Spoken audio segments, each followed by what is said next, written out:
peristiwa yang terjadi pada akhir zaman?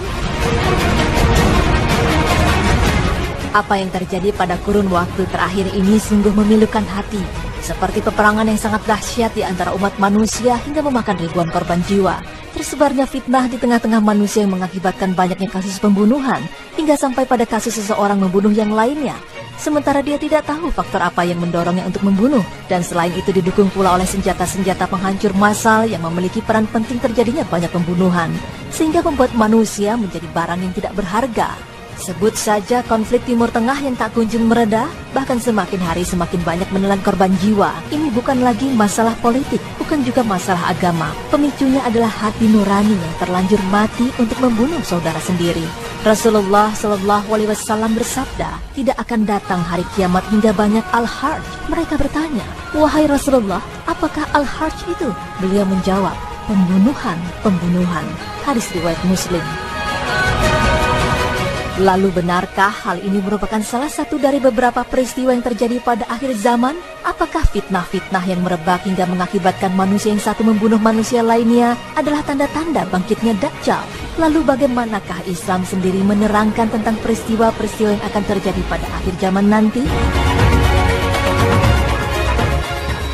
Pada sebuah hadis, Nabi Muhammad SAW mengabarkan bahwa kelak di masa yang akan datang umat Islam akan berada dalam keadaan yang sedemikian lemahnya, sehingga umat muslim diumpamakan sebagai makanan yang diperebutkan oleh sekumpulan pemangsanya.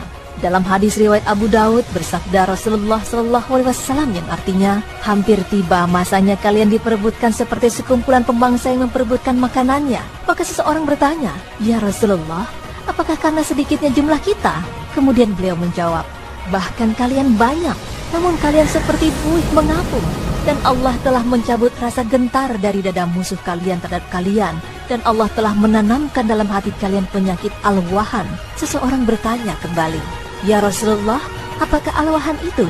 Kemudian Rasulullah SAW menjawab, cinta dunia dan takut akan kematian. Ini artinya pada masa itu kaum muslimin menjadi bulan-bulanan kaum lainnya. Hal ini terjadi karena mereka tidak memiliki kemuliaan sebagaimana di masa lalu. Para sahabat Rasulullah menyangka bahwa keadaan yang kaum muslimin alami disebabkan jumlah mereka yang sedikit. Lalu Rasulullah SAW menyangkal dengan mengatakan bahwa jumlah muslimin pada waktu itu banyak, namun imannya berkualitas rendah. Sehingga Nabi Muhammad SAW mengumpamakan mereka seperti buih mengapung. Coba perhatikan tabiat buih di tepi pantai. Kita lihat bahwa buih merupakan sesuatu yang paling terlihat, paling indah, dan berjumlah sangat banyak saat ombak sedang bergulung. Namun buih pula lah yang paling pertama menghilang saat angin berhembus lalu menghempaskannya ke udara. Nabi Muhammad SAW juga mengisyaratkan bahwa salah satu indikator utamanya ialah rasa takut yang telah menghilang di dalam dada musuh ketika menghadapi kaum muslimin. Sesungguhnya Allah lebih menyukai umat Islam yang senantiasa berwibawa, sehingga disegani dan ditakuti musuh. Allah berfirman yang artinya, janganlah kamu bersikap lemah dan janganlah pula kamu bersedih hati, padahal kamulah orang-orang yang paling tinggi derajatnya jika kamu orang-orang yang beriman. Surat Ali Imran ayat 139. Pemirsa, jika kita melihat fenomena perang di Timur Tengah di mana banyak saudara kita yang meninggal dunia akibat bom dan senjata modern, lalu apakah ini berarti bahwa kita sedang menjalani era paling kelam dalam sejarah Islam, di mana kaum non-muslimin sedang mendapat giliran mengarahkan dan menguasai umat manusia sedunia? Maka konsep hidup kaum non-muslimin itulah yang mewarnai kehidupan manusia pada umumnya, tanpa kecuali umat Islam. Wallahu a'lam. Danau Tiberias adalah danau air tawar yang terletak di antara bagian bawah dataran tinggi Golan yang dikuasai Suriah dan dataran timur kota Galilea, Palestina. Danau ini secara geografis terletak di wilayah Palestina dan Suriah, tetapi secara politis saat ini dikuasai oleh Israel. Orang-orang Yahudi membangun pemukiman mereka di tepi Danau Tiberias, juga resort dan penginapan bagi petinggi militer Israel. Mengingat posisinya yang berdekatan dengan perbatasan Palestina dan Suriah, sebagai antisipasi penyusupan pihak-pihak yang tidak mereka kendaki, wilayah ini pun menjadi kawasan wisata elit bagi militer dan pemerintah Israel. Adapun keterkaitannya dengan kemunculan Dajjal, sebagaimana yang telah diberitakan oleh Rasulullah SAW, bahwa turunnya permukaan air danau ini menjadi salah satu tanda-tanda kedatangan Dajjal. Saat ini permukaan air Danau Tiberias telah mengalami penyusutan. Ini tentu menjadi musibah bagi kita semua, karena masa kemunculan Dajjal semakin dekat. Sedangkan kedatangannya itu akan membawa fitnah yang besar bagi umat Islam di mana saja mereka berada.